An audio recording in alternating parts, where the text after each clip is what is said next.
This meeting is being live streamed on YouTube and being recorded for future viewing by the public. So our first order of business tonight is approval of meeting minutes. And we have meeting minutes from November 20th, 2025. Any comments or corrections or anything having to do with the meeting minutes, changes? Seeing none, I'd entertain a motion to approve the meeting minutes of November 20th, 2025. I wasn't there. So moved. Okay, I have a motion by Paul Cohen. Second. Second. Okay, good. So all in favor? Aye. Aye. Opposed? One abstain. One abstain. Two abstains. Three. We abstain. Three abstains. Okay. The next item is approval of monthly project invoices. David, I'll turn that over to you. Thank you, Pat. Go to the next slide. So we have a condensed budget here.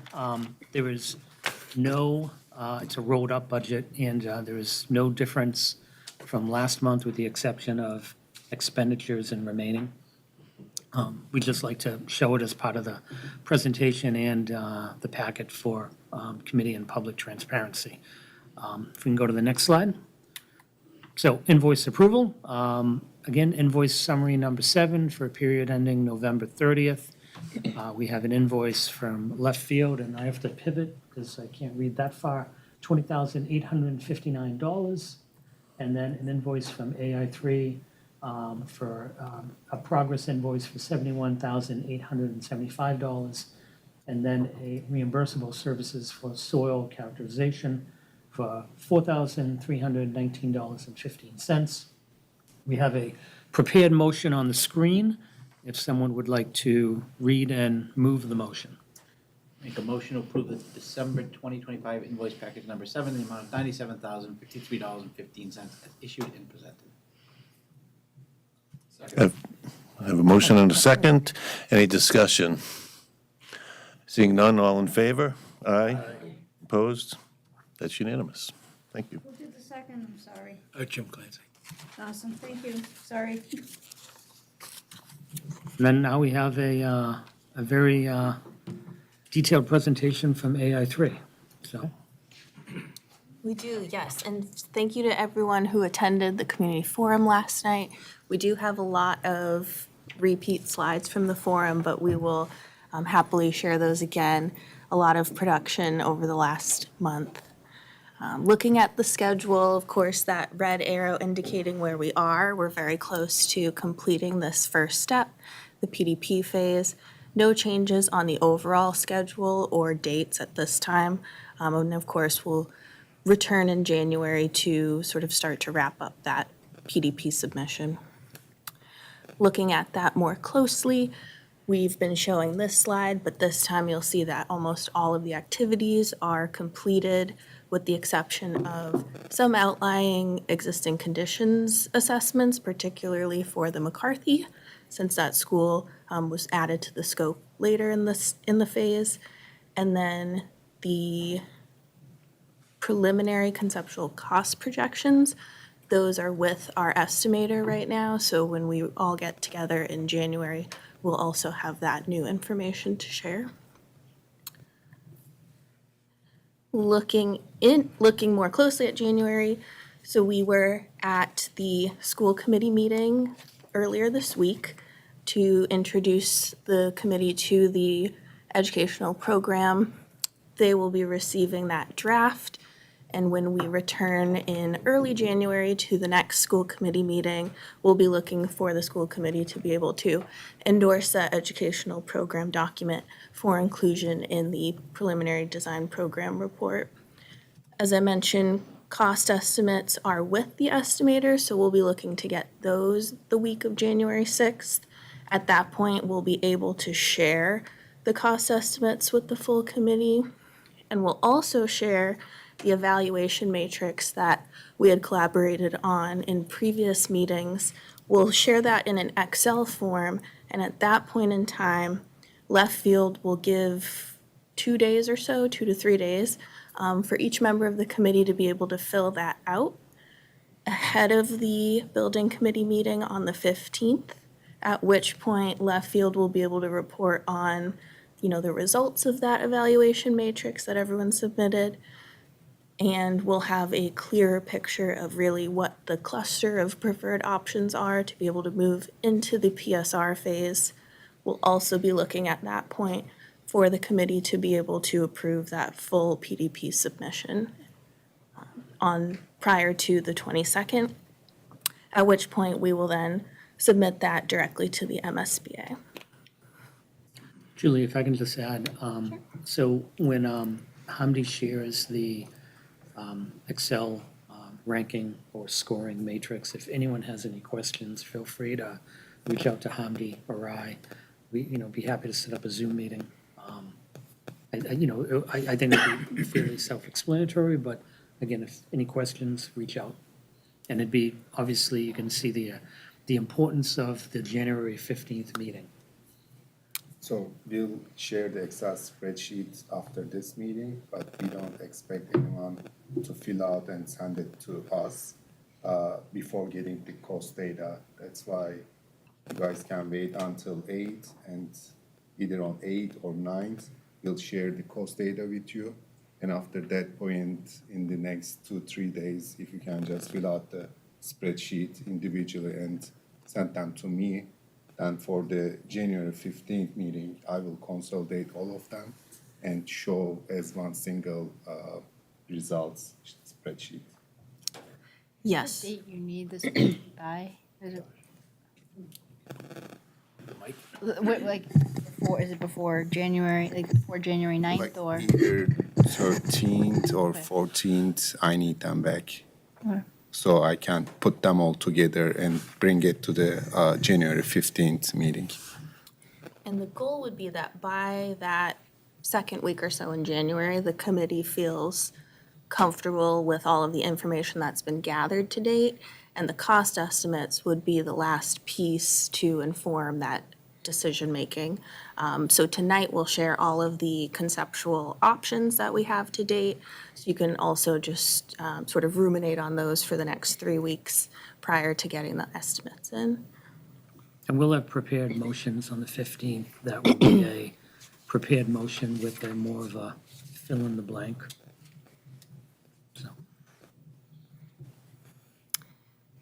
We do have an update on the evaluation of the existing conditions tonight, so we'll sort of put together the pieces that compose the PDP and just share an update on each of those. We have the results of the hazardous materials inspection. We know that the district has a HERA reports regularly, so probably not a surprise that there is asbestos-containing materials within the existing middle schools, but they have been considered contained and non-friable, so not necessarily a hazard to anyone occupying the school regularly. Similarly, assumed that there's lead paint. Of course, both of these things not being unusual to a building of this vintage, 1960s. We also had mold, radon, and PCBs were part of this investigation. None of those really turned up as of a concern. And then the chart on the far right,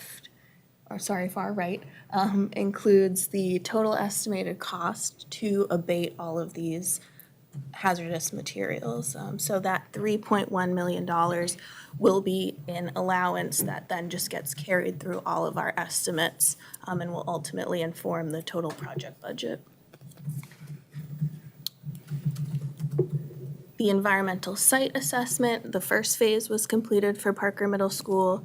We did have environmental scientists out at McCarthy this week doing a site walk so that they can be prepared to put together a similar report for McCarthy.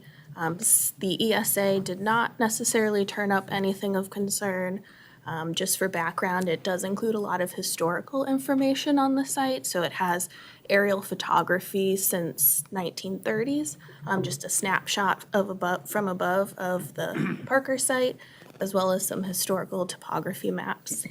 The biggest concern was that there were formerly fuel oil tanks on the site, not necessarily enough documentation to show how those were removed previously and whether or not there was any contamination that continued there. And also just the fact that asbestos is present in the building can be of concern during any kind of development on that site.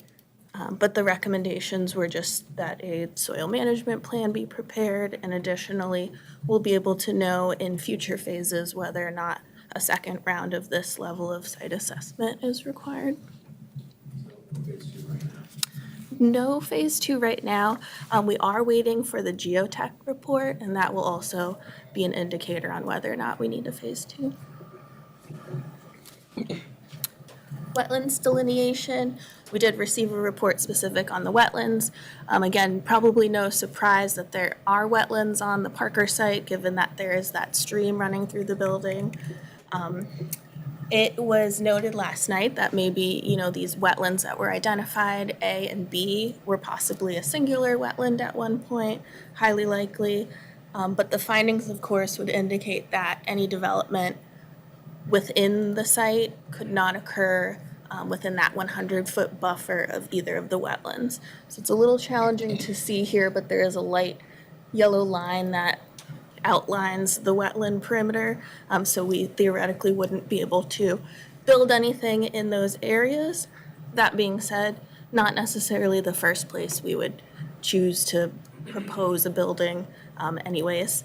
But you can imagine if the existing building were to be removed, the possibility of sort of restoring those wetlands that could take place in that area. And then lastly, we have an update on the traffic impact analysis. So we did receive the report that had observations of, I think it was up to 14 intersections within the Parker site, Graniteville, and McCarthy sites, including the traffic signals right at the, exit 84, 87? And the findings really indicated that, of course, there would be traffic given the amount of parents and buses that are dropping off and picking up at particular times of day. There's just not necessarily enough on-site queue length drives to be able to accommodate that. So it's really just a good indicator for us as we move into site designs of concepts, the amount of space that we should delineate for vehicular queuing and for bus drop-off and pickup. Tori's going to walk us through an update on the ED program. Yes, so I think we may have touched on this in the past, but one of the documents that's required for the report from the MSBA is the educational program, the goal of which is to document both the past and current educational program in Chelmsford Public Schools at the middle school level, and to sort of look at what the future could be for Chelmsford Public Schools as well.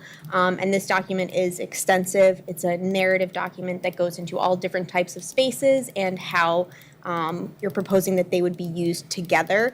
Right now, it's over 86 pages and still in progress. And I believe the school committee will be reviewing this or receiving a draft to review at the end of this week. And they will be the ones to approve it finally before we include it in the PDP.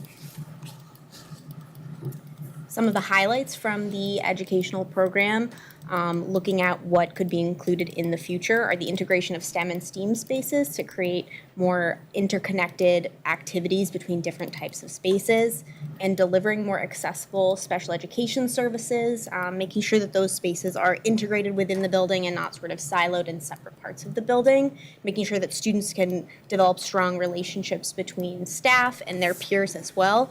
And one thing we do want to note is that most of these things are inhibited by the space that currently exists at Parker, just the way that it's currently set up. Between the educational program, we also have another document, which is a space summary. This is also a very extensive spreadsheet where we sort of input enrollment numbers, and then it does calculations and pops out the quantity of spaces that the MSBA deems appropriate for a student population of this size. We take that information and meetings with educational leadership as well as the educational program. We determine what of those numbers maybe need to change, what additional spaces need to be included.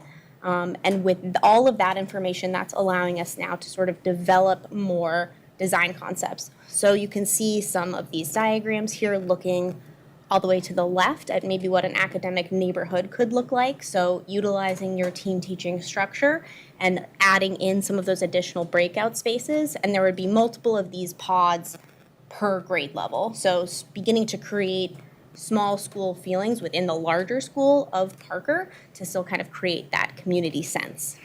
We've also been looking at some of the shared spaces and specials and how those might work together. So making sure that your robust music program has enough space, but that space does not conflict with any of your academic spaces in terms of sound. So maybe pairing it with more of the public spaces like student dining if it were a cafetorium with a stage, as well as your telemedia and traditional media center as well. And also looking at how a gym could sort of create a wellness space to include the gym itself, some locker rooms, health classrooms, and OTPT as well. So part of the visioning sessions that we had previously, one of the conversations that we had was about grade configuration, because obviously with the 3 separate enrollment options, we wanted to get as much information as possible about what those different enrollment options might look like going forward. So we've broken out each separate enrollment option and then also included all of the information that we gathered at those sessions, split up into 3 categories. So we have developmental fit, advantages, and challenges. And this one, probably the majority of you will be pretty familiar with since this is the current grade configuration at Parker. This is the 5th and 6th grade, looking at into the future about 930 students. So some of the positives are how the 2 grades are pretty developmentally similar. And they have pretty similar schedules as of right now. One issue with this is that this does not resolve the space and enrollment issues that are taking place in the district, specifically at the elementary level.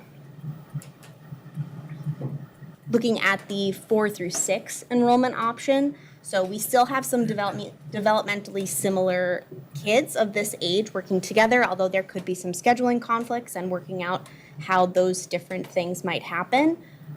Probably one of the biggest reasons that this is a positive would be that it would alleviate a lot of the space issues that exist at the elementary level.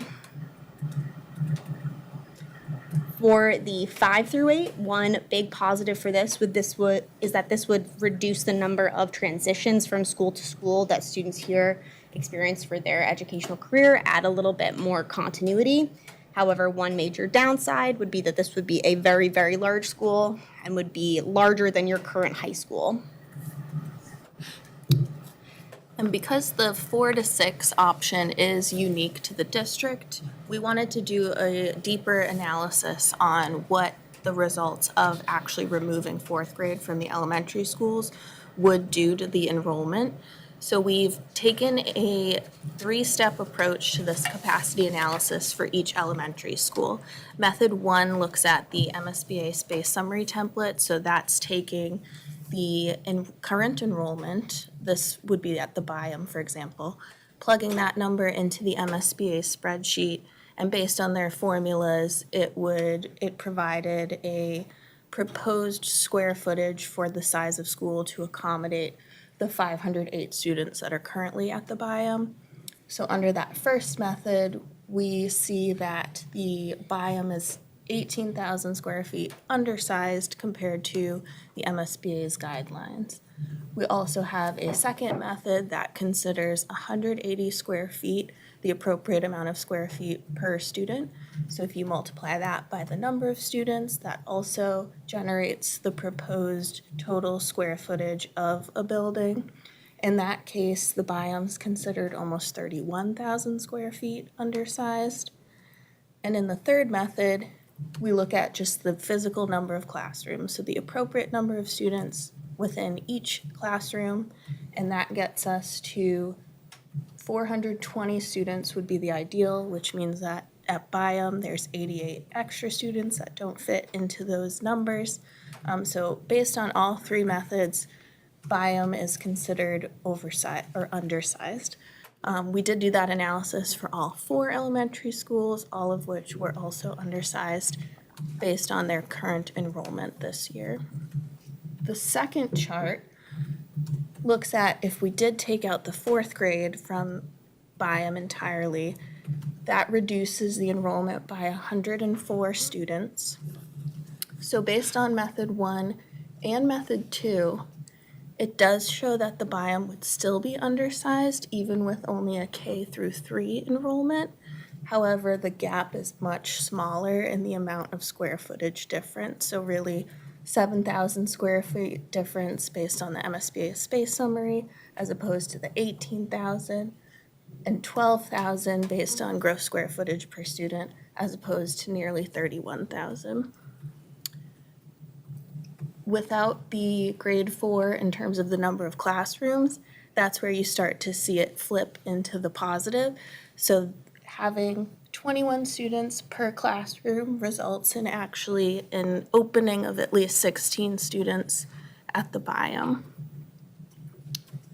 Doing the same analysis for the center school, we found the same results, so even more openings per classroom, almost 40 students, spaces for 40 more students.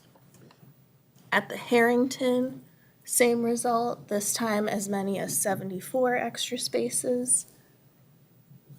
And then at the South Row, very similar, up to 75 open spaces based on the number of students per classroom. So it seems to be that there would be some resolution across all 4 elementary schools as a result of moving grade 4 out of each of those. And we've shared this slide a few times. It is from the original 2016 master plan study. We've modified it to show that each elementary school with the removal of 4th grade shows that resolution in the generation of a 4 to 6 elementary school, would still maintain McCarthy as a middle school for grades 4 to 8, resolves that overcrowding. And the benefit of the 4 to 6 as opposed to the 5 to 8 would be that it does resolve that overcrowding without the need for an additional project taken on by the town. So in a 5 to 8 scenario, we recognize that that would still then require a 5th elementary school, whether that be renovation of the existing McCarthy or another new project. So we have the conceptual design options developed. We will say that at this phase, of course, they're very conceptual, they're initial. The more that we move options into future phases, the more that each of those options will be further refined. At this point, we've generated 14 options that, of course, range across the required code upgrade, addition renovation, and new construction for all 3 enrollment options at all 3 sites. And then each of those have their own, positives and negatives. The code upgrades, of course, only address code upgrades, system repairs, exterior and interior repairs, so really just those nuts and bolts of the building. Does not address any of the educational deficiencies that have been identified in the educational program. It doesn't really offer any opportunity for sustainability improvements or site improvements. The addition renovation would ideally become a project that, can be as good as a new building as possible, but with any ad reno, there will still be inefficiencies. It ends up being a larger building as a result of just having to refurbish, existing the space. Sometimes you can't move structural elements, so that can be inhibitive.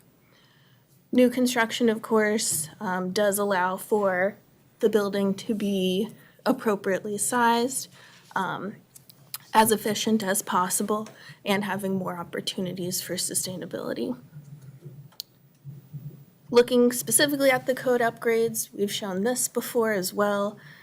Just wanted to emphasize again how it does not address any of the deficiencies that have been identified in the educational program. And there are 2 thresholds that would require a more excessive repair as a result of hitting those thresholds. So at Parker, that's as little as $2.8 million within a three-year period. So that would trigger accessibility upgrades as a result of a singular project costing only $2.8 million. Existing spatial assessment, we've shown these before as well. Again, just to reiterate that the existing learning spaces in most cases are undersized based on the MSBA's guidelines. They're in the event that in addition renovation would take place, we would need to look at how to move partition walls within all of those red classrooms to be able to get those closer to the recommended size of the MSBA. So that's where some of those inefficiencies and leftover space get accumulated in an ad reno scenario. The other floors, love the unique nature of that lower level being completely isolated. And then at the McCarthy, also a lot of undersized classrooms, but certainly in a sort of more up-to-date finishes, at least based on a lot of the recent work to the science labs. I'm going to turn it over to Tori to talk through each of the conceptual design options, but we also brought something fun. We have a little 3D printed site model of the Parker. And this is something that is a tool that we'll use in our office to generate, at least it gives you like a really good sense of scale. So we have that, and then we also have a few of the new building options printed that we could pass around as well. And these, not to, put the cart before the horse, but it really just gives you a sense of how big of a building can fit on the site. All of the little models that we have are representing the 5 through 8 option, just again, so that we're kind of maximizing the building. So you get a sense of any of the other enrollments would likely be a little bit smaller. Over the course of the next 3 to 4 months, we'll be creating a large site model, which will be probably 5 feet by 4 feet in size. So the contours, the detail will increase significantly as a large model that we'll be able to use over the course of the next 12 months. Yes. Absolutely. Yeah, so feel free to just, play with those pieces as we talk through all of these. Let us know if you have any really good ideas. We'd love to hear them. as Yeah, well. we're taking orders for Christmas right now. So getting started with some of the design options, taking a look first at Site A, which is the current Parker Middle School site, and the addition renovation option as beginning. And this site plan would represent both the 5th and 6th grade enrollment as well as the 4th through 6th grade enrollment. You can see we've kept the portion of the building that's highlighted in the darker red here, and the lighter red would be the new portion of the building. So the majority of the rear part of the building would be demolished, and we would keep the front part of the building. That would include existing utilities, telemedia, the admin spaces that would be repurposed. The nice thing about this is that it would clear the area over the stream to allow us to create a learning bridge and add in a few multi-purpose fields as well, exposing the wetlands for beautiful views from the building, and also creating 2 separate loops for student drop-offs. So there would be one, the orange one for bus circulation, and the blue one, which would be for parent drop-offs, which would limit any conflicts between those two. Taking a look again at a very conceptual diagram for how this building could look 3-dimensionally. So we would add onto the front of the existing building with a new wellness area with a gym and health classrooms, as well as some arts and music. Create a new admin and guidance suite adjacent to the main entry for good visibility onto who's entering and exiting the building at that location. Also expanding student dining and the stage at that area to be able to accommodate the expected larger student population moving into the future. And all the way on the side of the building are 3 2-story academic wings. You can see in this diagram sort of how we're imagining those academic wings might be laid out. Again, bringing in those team teaching structures with the additional breakout spaces to be used by students and teachers for better collaboration. And just to give you a sense, this building would be a little shy of 181,000 square feet, and we anticipate the total construction time to be about 4 years. Looking at the 4, 5, and 6 option for this, it would be very similar. A lot of the same things would be taking place for the public parts of the building, like health and PE, as well as student dining, and then adding an additional 3rd story to the building so that each grade level would have their own floor, keeping the youngest kids at the lower levels and allowing kids to kind of move up through the building as they get older. And this would be obviously larger with the addition of another grade level, so looking at about 272,000 square feet and a duration of about 52 months, so a little over 4 years. So here's another site plan of a similar option, this time for the 5 through 8 level enrollment. Obviously, like Julie mentioned earlier, this would be the largest option for all of the buildings, in large part due to the addition of an auditorium, since that is something that the students currently have access to at McCarthy. With a student population this size, we would want to replicate that. Has a lot of the same site features that we saw in the previous site plan, including those 2 separated loops for drop-offs for different students, as well as the 2 separate multi-purpose fields, as well as open learning courtyards and potentially some bridges connecting those academic wings. Again, a very similar layout, but a larger building with the 4 stories for all 4 grade levels and the addition of that auditorium space kind of in between the new gym and the existing building. Would you feel like there are a couple advantages to the ad reno, one being that in this scenario, we're maintaining the Chelmsford Telemedia studio, and so that wouldn't be space that needs to be replicated as it would in a new project.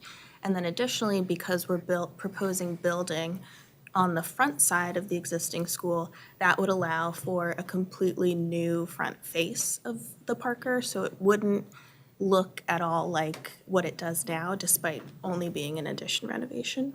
Exactly. So this project would be about 346,000 square feet total and take a little shy of 5 years for construction. Moving on to sort of a version of some of the diagrams we have floating around here. This is the first new construction option. Again, this site plan represents the 5 through 6 or 4 through 6 enrollment. Again, it has several multi-purpose fields kind of adjacent on either side of the stream, which would now be entirely exposed. Also 2 separate drop-off loops for buses and cars as well, and a nice main entry plaza kind of banked around by some of the academic wings, as well as some open learning courtyards as well. So because this is a new building, we obviously have more flexibility, but keeping the majority of the public spaces on one side for safety and security reasons, including the gymnasium as well as student dining cafetorium and the arts and music studios, as well as main entry and the 3 academic wings with telemedia sort of at the front of the building, so it would still be accessible by anyone that would need to use it that's not part of the school, but still integrated within the school itself so that it could be used as a learning environment for the students. And Is parking a challenge on any of these? I mean, I saw you had the fields laid out, but it looks like you just have a relatively small area for parking. Or is- right, so we'll still continue to study the quantity of parking needed overall. Obviously, as the building gets larger, we will need more additional parking spaces for additional staff and everything. But we do have listed on each site plan, so this one notes that there are currently 125 car spaces on the site, and the proposed would include 185 car spaces and 27 bus spaces. So definitely something we'll continue to work through the project, but this is kind of an initial stage. Thank you. So the 5 through 6 option here would be a little less than 170,000 square feet, take a little less than 3 years to construct. The phasing would also be simpler here, seeing as we would just build the new building, and then once that's complete, demolish the old building rather than having to do any kind of phasing. We are proposing that all of the new options are located on the site outside of the footprint of the existing building. But as we move into the next phase, we could also explore moving the new building perhaps closer to the wetland area, for example, on site, just to sort of have these stronger connections of the academic wing to the natural environment. And we would just need to explore, are there areas of the existing building that could be removed in some sort of phased demo, new construction scenario? That's where the little model comes in handy. Yeah, exactly. So again, a very similar layout here for the 4 through 6 option, but adding the 3rd story. Again, 4th grade on the lowest level, 5th grade, and then 6th grade moving up the building. Similarly to the add reno option, this option for the 5 through 8 has a larger footprint, obviously for the addition of the auditorium, but the rest of the site is laid out pretty similarly with the 2 separated loops, multi-purpose fields, and learning courtyards, as well as open space and playgrounds. So here you can see the building is significantly taller at a total of 4 stories in the academic wing, still with that separation between public and academic spaces, and the addition of the auditorium banked near to the main entry for ease of access for anybody coming to the school for any events, concerts, anything like that. This school would be about 340,000 square feet, double the 5 and 6 option for this layout, and a total duration for construction of about 42 months. So moving on to the Graniteville site, obviously all of our options here are going to be new construction because there's not currently a building at this site. We would be able to achieve 2 separate parking loops as well, but there are some wetlands in this area, so making sure that we are not encroaching on those. But this does give us the opportunity to orient the building such that there are great views of those natural wetlands from the academic wings of the buildings. We are able to create an additional multi-purpose field on this site. And I do want to note we would need to continue to study how we would replicate the existing fields that are at this site elsewhere in the town. So taking a look at sort of what this building might look like in 3D for the 5 and 6 option. So here we have the 3 separated wings of the academics, and then the media center kind of linking all of those spaces together and joining those spaces with some more of the public spaces like telemedia, which would be co-located with the stage for any type of events, and then dining in that area adjacent to the gym, as well as arts and music, which could again utilize the stage and the cafetorium aspect of this building, and a creation of a nice entry plaza with the admin guidance adjacent to the main entry. So this is a little shy of 170,000 square feet, and again would take about 32 months for construction, and even simpler phasing since there is no building on this site at all. Very similar layout for the 4 through 6 option, just adding again the 3rd story. The building would total about 240,000 square feet and would take about 3 years for construction. So this is a little bit more different that we're seeing for the 5 through 8 option here because of the addition of the auditorium. So we would still have the 3 academic wings facing out into those wetlands and the multi-purpose field with the 2 separated loops for drop-off, as well as the open learning courtyards between the academic wings as well.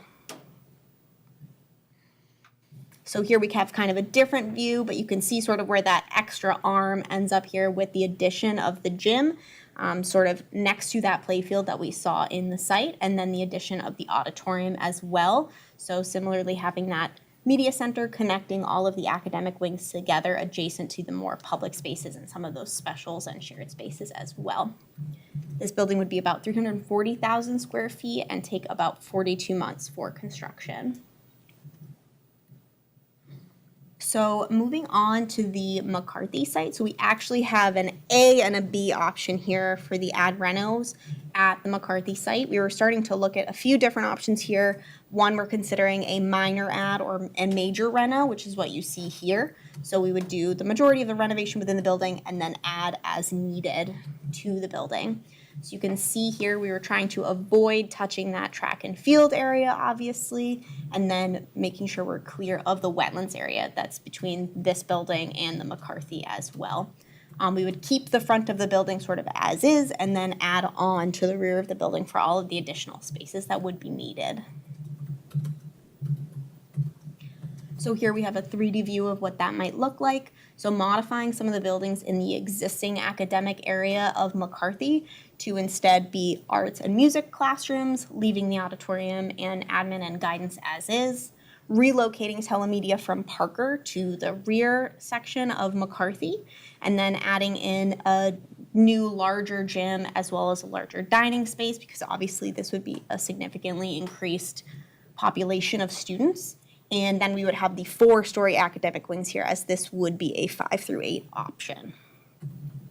And in terms of size, this would be nearly 380,000 square feet and take around 5 years for construction. So this is another ad reno option at McCarthy, again, a 5 through 8, but this is what we're considering to be a major ad and minor reno. So this is sort of similar to one of the options that we were looking at Graniteville, but obviously with much more renovation. Still keeping the face of McCarthy here as it is, and making sure that we're not encroaching too much on the wetlands area and not touching the newer track and field that are on this site as well. Here you can see again in 3D sort of similar, reusing the existing McCarthy in the front to create additional art and music classrooms, and then relocating health and PE a little bit in a different part of the site, just to create a different shape, as well as having those academic courtyards between these. And this would result in the building of about 390,000 square feet and a duration of about 58 months. So here we're proposing a new option at the McCarthy Middle School site, where we would not touch the existing building at all and instead create an entirely new 5 through 8 option here, with the thinking being that a future project could be to renovate the existing McCarthy Middle School to instead be a 5th elementary school for the district. Here you can see we're kind of making sure we're not touching the area of where McCarthy is and not touching the area of track and field. So kind of filling up that space between the existing building and the wetlands, and potentially utilizing that easement to create some access for service, and then utilizing the existing parking area and creating a new main entry for this building. Clearly very congested on the site.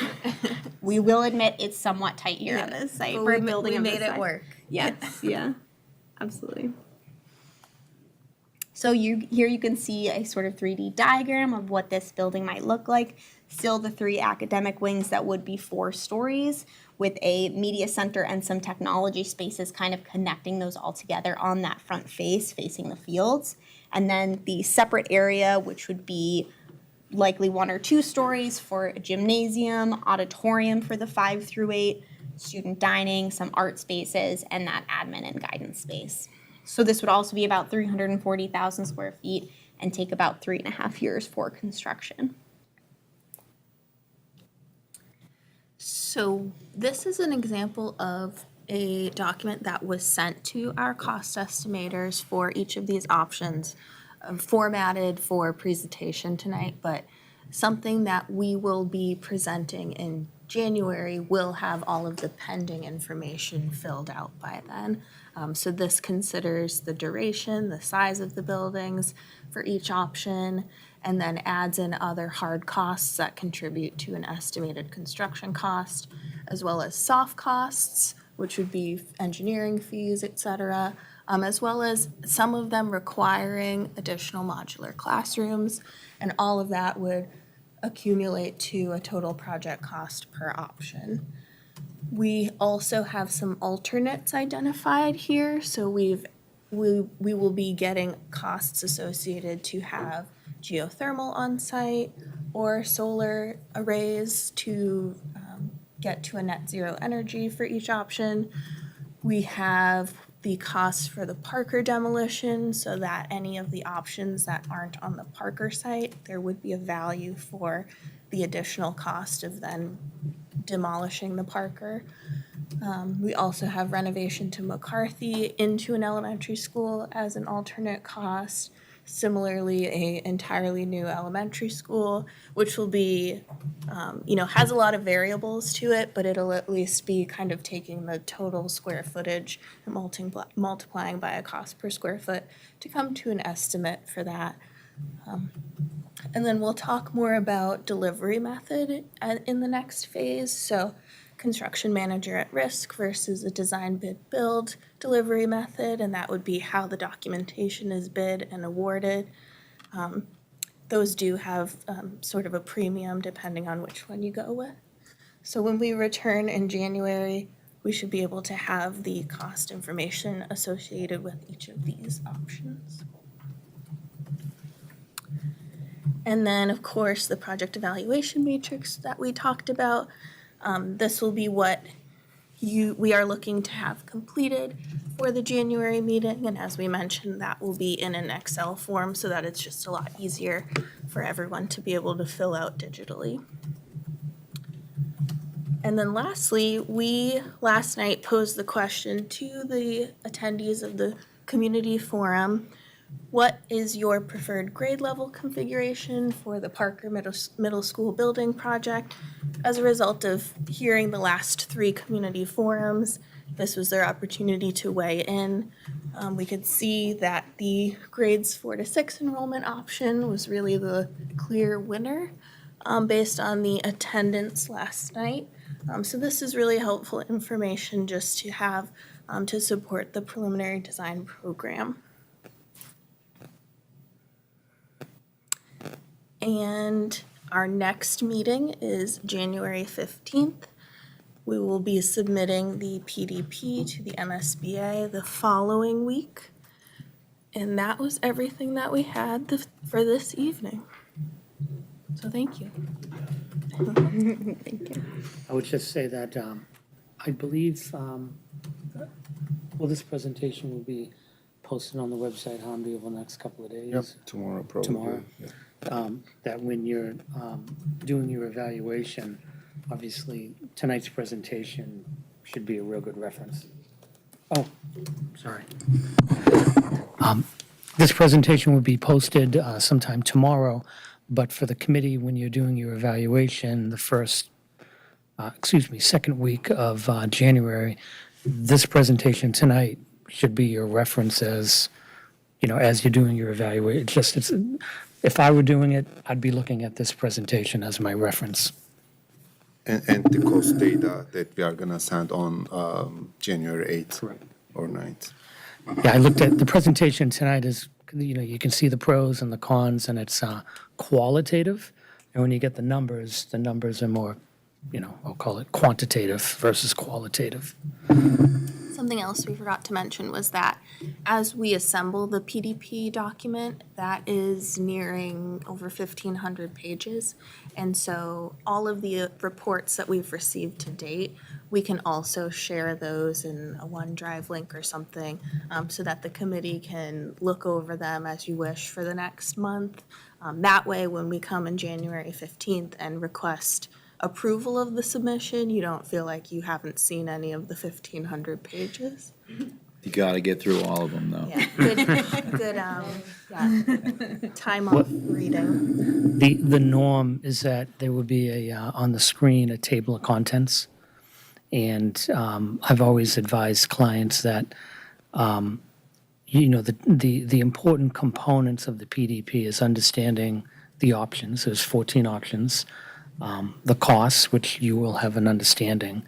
All of the other data, again, as Julie indicated, it's work that's been done, and it's just being, codified into a submission for the MSBA. But I've had one client in the past that the committee did not want to approve the submission until certain people reviewed 1,500 pages. It delayed the submission by over a month, and then it just delays the whole process. And after they experienced that, for the next submissions, they said, just give us the table of contents and we'll approve that. So I just wanted to plant the seed that it's an extremely large submission. There's going to be a link of some type for a file share. Who's going to be providing that? Does that come from you or from AI3? We haven't Yeah, we would. spoke about it yet. Yeah, we would probably assemble everything that we have and then likely share it with Left Field, and Left Field will distribute. We could, Hamdi, we could do like a dedicated share file. Yep, and once we submit it to the MSBA, then it becomes a public document, and after that point, we will also put it on the project website. But we will definitely share with this committee first. When is it submitted to MSBA again? 22nd. January, so after review. Yes. That's what I thought. Our vote. Our review. And then what does the MSBA look for in that document? In other words, like, you know, we're preparing this for the MSBA, and then what is the MSBA looking for, and then the outcome of that? So after it's submitted, probably 2 or 3 days after, we will get an email, and the MSBA will say, we did a cursory review, and they will say, it appears complete as far as everything's been submitted. And then probably 2 weeks after that, could be 3 weeks, they will then provide us with a detailed response. And what they're looking for is that, did the committee and the project do a thorough analysis of existing conditions and do a breadth of analysis of different options to basically test everything. They want to make sure that the committee and the district is leaving no stone unturned. And then as part of the PDP, we're going to be narrowing down 14 options for conversation 6, 7, 8. And some of the options, regardless of the will of the committee, it's MSBA policy, you still have to study it. So they will be looking at the rationale and the reasoning of narrowing down the options. So obviously, the documentation on, the direction of the enrollment or the grade configuration is important. Documenting the pros and the cons, and then the evaluation matrix where there's, we'll see where the scores or the ranking falls. All of that is data for them to use. And it's data for this project as well, because, some community members may not be following the project, and at the last minute, they may say, well, did you study this? Did you study that? And, it's basically a roadmap. Does that answer? Okay. So basically, they're gonna whittle it down based on our matrix, so they're gonna look at that and say, okay, this is what they, how do they whittle it down to the 6 or 7? So the committee will whittle We'll it do down. that? Okay. Yes, yep, and we'll do that on the 15th. Okay, okay. So I'll have a prepared motion that will be a fill-in-the-blank prepared motion. And again, the MSBA just, they kind of do did the process pass muster with the MSBA? So, Why don't you look at everything? Did you look at everything? Did you follow, did you check, cross these Ts, dot these Is? correct. We're gonna be loaning 52% of it. We wanna make sure you look at everything possible. Absolutely. And the other component that I failed to mention is that they will be reviewing the educational program extremely. So there'll be 2 review comments. One will be dedicated to the educational review, educational programming document, and then the other will be dedicated more to, we'll say, the overall submission and the options. And the MSBA will start to, as an example, music and art, we're over. The MSBA will say, you're over by X. And they'll look at the ed program and they may say, can you clarify X, Y, Z? And then we'll clarify it as part of the return submission to the MSBA. When we receive the comments, we have 14 days to return comments. So we'll start to understand where eligibility may lay within square footages. But there's nothing that is set in stone. You don't really know where the MSBA is going to fall with eligibility of certain spaces that may fall into a gray area until the PSR is submitted and the comments are received. Anything, I just, because you guys are the experts too with the review comments, and anything that I missed or, No, well said. okay. I know we're gonna see cost estimates in January, but in your experience, is an ad reno, which is typically more expensive? I just have no idea. So, An ad reno is typically more expensive because it inherently ends up larger and taking longer. So just those two factors alone tend to push it to be more expensive. I always tell clients the longer duration you see us, more expensive. For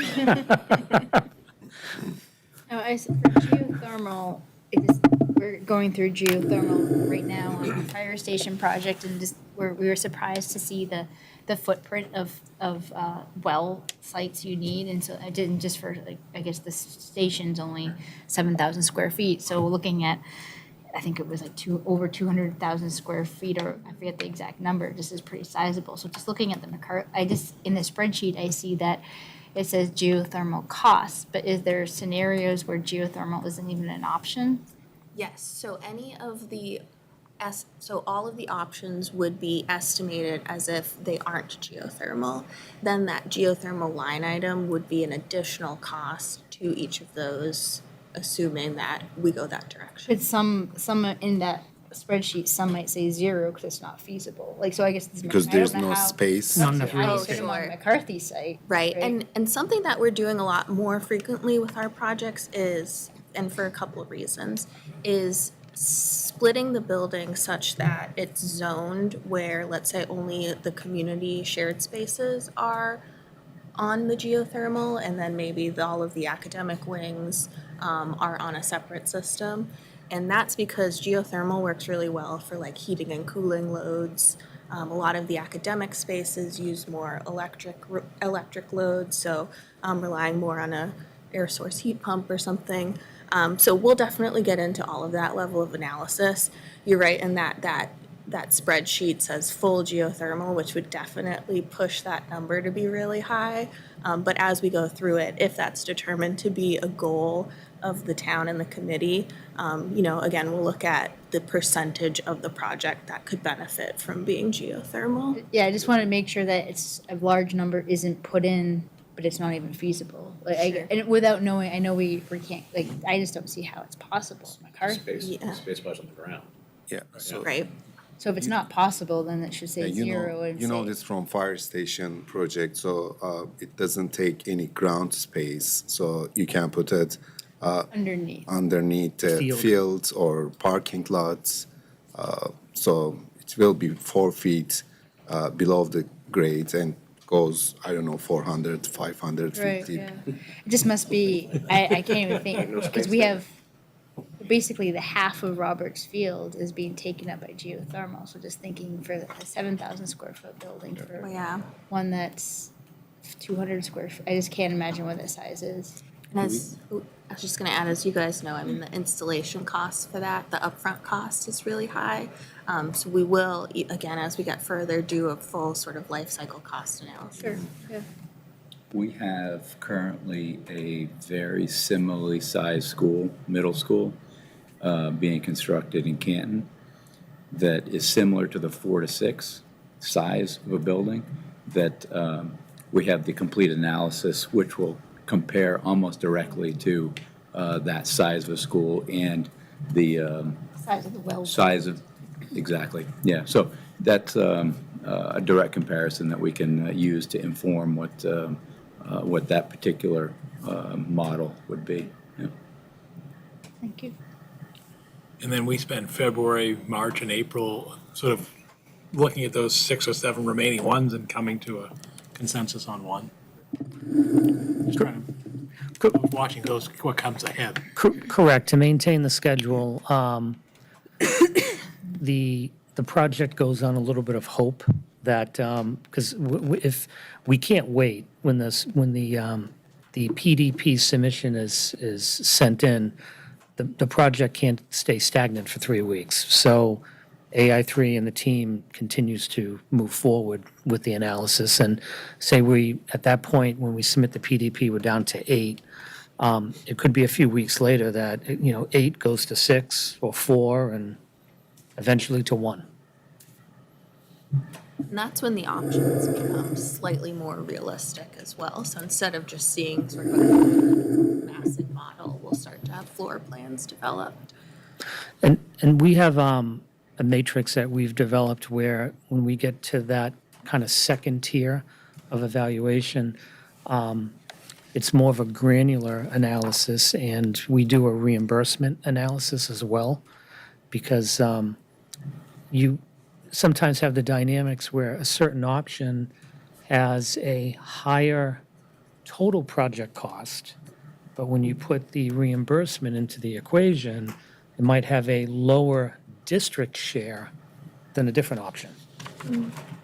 So it just, you have to shake out the reimbursement or the anticipated reimbursement. I don't want to get into maybe doing it later in the scheduling, but there'll be public input during those months of February, March, April, as we winnow this down. Oh, there'll be, Those sessions. there'll be continued Public sessions, community forums. forums, yeah. Okay. Yeah. I just had a question. I know the role the school committee will play in this is with the ed program. So in our next meeting, we're supposed to approve the educational program. And I know the role of this is to kind of whittle these choices down. I'm gonna guess this more to the group. Would it help to get a feel for what the school committee is also thinking about for options and preferred options? Because, you know, we haven't really sat down and talked about that, but I don't know if, because we're gonna meet right before and we could have that discussion and almost like we did with the little graphic there showing what the public. So my experience, or in my opinion, is that within the governance of the school committee, I feel that their governance is with the enrollment configuration, and respectfully, not necessarily the options. And the options is within the governance of this committee. That's just my, But at least get the 4 or 5. absolutely, but as far as getting the school committee's opinion and thoughts, extremely helpful for documentation with the MSBA. We can have that conversation.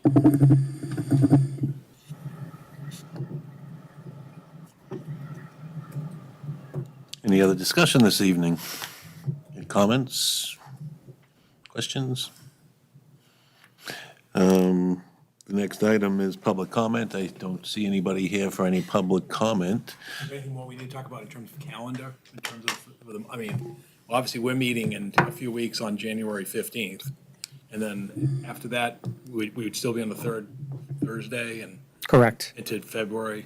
Oh, yeah. Okay, and then I didn't know if you had an idea of when these public sessions will be scheduled. Like one a month again from like, you know, February, March, April, or just trying to get a sense of schedule, general scheduling. Not, I don't need specific dates, I'm just trying to. So I'm going to, so we have not talked to AI3 about this yet, about if there's like the cadence of continued public forums. Similar to how we constructed this phase, we will take a look at the next phase. So at the next meeting, we'll have a general idea of meeting dates, working with the district leadership on what works for the district as far as dates and times, as well as how it fits in with the entire structure of the PSR, Preferred Schematic Report phase. And we'll outlay it just like Julie and Tori did with the each month and the specific dates and what the decision points are. Yeah, because we're meeting in 4 weeks, which is January 15th. And at that point, like you said, we're looking at a window between January 15th and the end of April, right, to get our act together to submit to MSBA in May. Yep. Right. And so that's why I'm asking these scheduling questions, because it's going to come fast. It will. Yeah, we would And then we got to Needs work to be an around, agenda item Yeah. specifically Yes. for because we schedule. have to work around school vacation weeks in February and April, and Snow days. town meeting dates and everything. That's why, so I'm just trying to make life sane for all of us that, you know, We need a roadmap. yeah, exactly. That's what I was getting at. We would recommend that every month is probably too much, so it probably would end up being every other month or so as we develop more and have more to be able to share. But yes, we can provide a, Probably two community input sessions, you think, between when we meet in January till the end of April? Is that what you're thinking? probably, yeah, like maybe something in February that kind of reports on the results of the PDP, and then maybe something later in April that can also report on the direction of the PSR or something like that. Yeah, the one in February would have to be after we have received the MSBA comments. So when we go from a public forum, we have some level of certainty because we've received the MSBA comments. It's probably late February. That's what I'm thinking. After school vacation week. Yeah. After school vacation week. Probably Yes. wanna target families with kids that are gonna be going through the system, Yeah. so that we can get a little bit more representation there.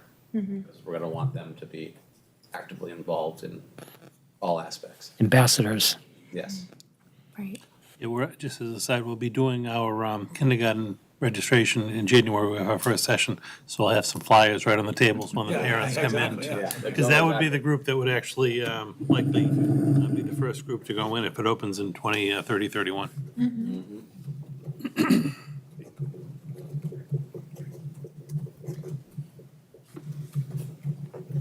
Okay, anything else this evening? Seeing none, I entertain a motion to adjourn. Motion to adjourn. I have a motion by Dennis, Second. second by Jim. All in favor? Aye. Opposed? Unanimous. Thanks, everybody.